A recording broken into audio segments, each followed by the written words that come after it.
So how has everyone seen Pinocchio? Has anyone seen Pinocchio? How many people have seen Pinocchio? Okay.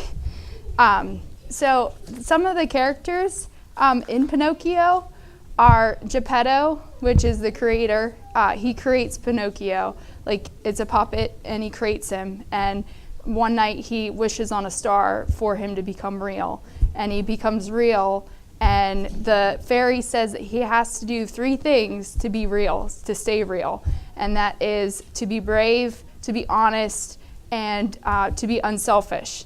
And so as the movie goes on, Pinocchio, as you saw, like he was going to school, and the fox and his little friend was walking along and putting it in his ear, like that he should go and he should be an actor. And so that's where he meets Stromboli, and Stromboli was that big fat guy that was like laughing and making him like the evil puppet master. And so he tells Pinocchio he can be famous and tempts him with the temptation of being, real popular and everything. And Pinocchio doesn't know that he's gonna be locked in a cage. And then the blue fairy comes back and says, "Hey, Pinocchio, what was going on? Like, why are you in the cage?" And instead of telling the truth and being honest, he lies. And when he lies, his nose grows bigger and bigger and bigger, as you saw with the little nest in the, and then Jiminy Cricket was his consciousness. So the blue fairy gave Jiminy Cricket as a consciousness to keep Pinocchio from making bad decisions. Well, Pinocchio didn't listen to that. And after the first lesson, you would think that he would learn, but he doesn't learn. He gets conned by the fox again and says, "Hey, there's this great place. It's called Pleasure Island, and you can do anything you want, and anything and everything under the sun." And what Pinocchio doesn't know is that with that they can turn into a donkey.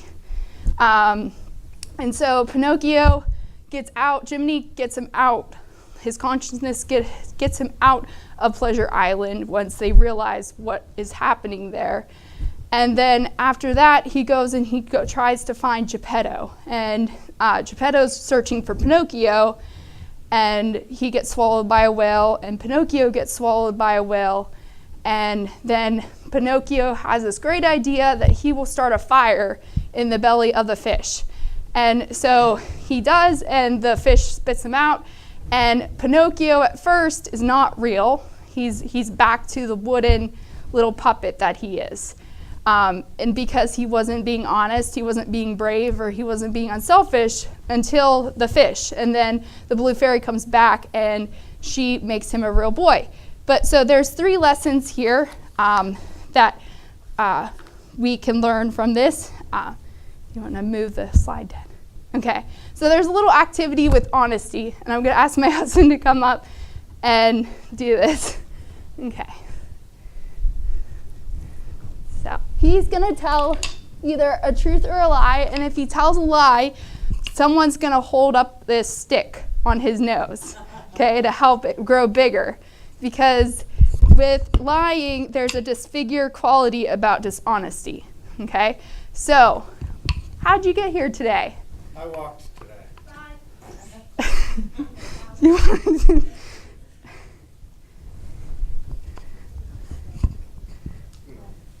Oh, really? You walked? It doesn't look like you walked. It looks like your nose is growing bigger.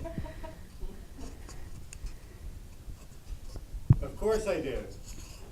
Okay. Someone else come up here? Is that a lie?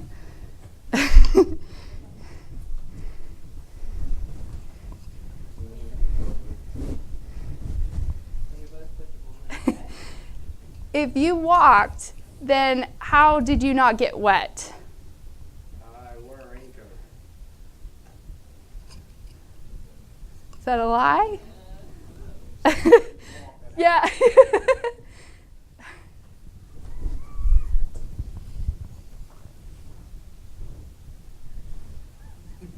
It looks like your nose is growing bigger, not smaller. Seems like you're telling a lie. Really? Yeah. I don't know why. Oh.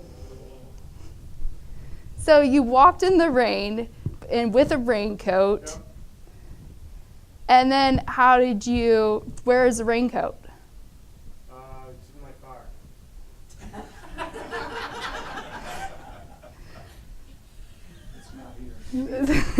So look how far his nose got. And that is disfiguring whenever the nose gets that huge, right? Okay, thank you.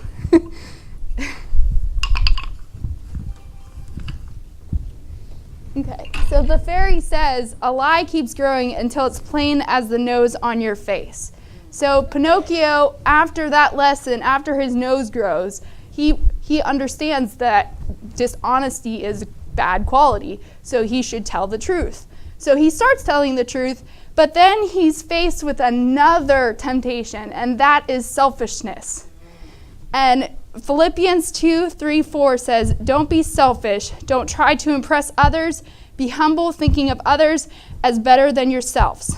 So you think Pinocchio thought he had no strings attached to him when he was on that stage. But if you saw, he did have strings. And he says, I have no strings to hold me down, to make me fret, or make me frown. But there are strings attached. And the enemy likes to put strings on us. But with Jesus, we don't have those strings. But the strings make us accountable for what we do and what we say. Before, no creature is hidden, but all are naked and laid bare to the eyes, the one whom we must render to account. Hebrews 4:13. So God knows what we do all the time, okay? But he doesn't want us to think that we have strings attached to us. He wants us to give those strings to him so that we can give that over to him. And if we heed the voice of temptation rather than the voice of consciousness, we may even be tying strings around our own necks. So the cricket, like when I was doing this, preparing for this, like when I was watching it, I didn't think of the cricket as being like the Holy Spirit, like helping him, guiding him to not, fall into the temptation. But with not listening to his consciousness or not listening to the Holy Spirit, he had a lot of strings attached to him. So if we yield to temptation, then we better prepare to face the consequences.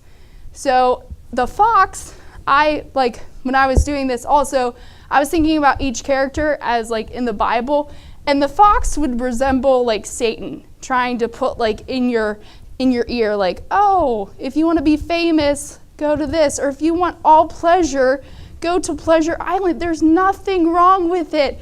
You'll be okay. There's nothing. So he goes to Pleasure Island and self-indulged and can do whatever they want, doesn't think of the consequences. Sometimes we do that. Sometimes we self-indulge and don't think about the consequences that can come after. But the consequences for Pinocchio, when he was trusting the enemy, was that he was turned into a donkey. Well, he was starting to turn into a donkey, and then Jiminy Cricket found him and helped him not turn into that donkey. But the other kids weren't so fortunate. They became donkeys, and they got thrown into the mines as working as a donkey and never to be a boy again. But they got that little pleasure out of that little time. And that's what, the enemy was telling them. The fox and the coachman was like, oh, you can get all the pleasure just for a little bit. But they didn't know that was just for a little bit. So the next lesson is service. So Pinocchio is really similar to Jonah, which is really surprising because I didn't connect the dots until actually watching Pinocchio and reading about Jonah. So in Jonah 1:17, now the Lord provided a huge fish to swallow Jonah, was in the belly of the fish 3 days and 3 nights from inside of the fish. And Jonah prayed to the Lord asking for deliverance and forgiveness. Jonah didn't, say like, why did you do this to me? Why am I in the belly of the fish? Jonah wasn't listening to what God was calling him to do. So God took it in his hands to pick him up and eat him, have a fish eat him, and then, take him to the island that he was supposed to go to. Jonah is saved by the Lord in verse 30, and the Lord commands the fish to vomit Jonah onto dry land. Then the Lord spoke again, and he obeys. So the puppet's idea is like to get a fire going in the belly of the fish so that Geppetto can get out. So Pinocchio's not really thinking about himself right now. He's thinking about saving his creator, which is Geppetto. And so he does that, and so that's how he becomes a real boy. He becomes a real boy by being honest, brave, because that's brave. I would say that it was pretty brave to put a fire in a belly of a fish. I don't think I would remember that. Pinocchio has proven himself unselfish. He was willing to sacrifice his own life for someone else. As long as he's honest, brave, and unselfish, he will continue to be a real boy. So in the very end of the movie, he becomes a real boy. So he's not a puppet anymore where he can just, be played around with. And as long as you're honest, brave, and unselfish, we too can be real human beings. And then the final lesson and truth, the old wooden cross embraces our human lives with an unselfish love that is eternal and divine. So God is, that wood in that puppet, and the Geppetto, the creator. He created us. And he didn't create us to have strings attached to us. He created us so that we can go and serve, and we can be unselfish, and we can be honest. So that's the lessons of Pinocchio. And I hope that we can all do that we can all be honest, we can all be serving, and we can all be unselfish and brave. Okay? So if you want to pray with me, we can. Dear Lord, I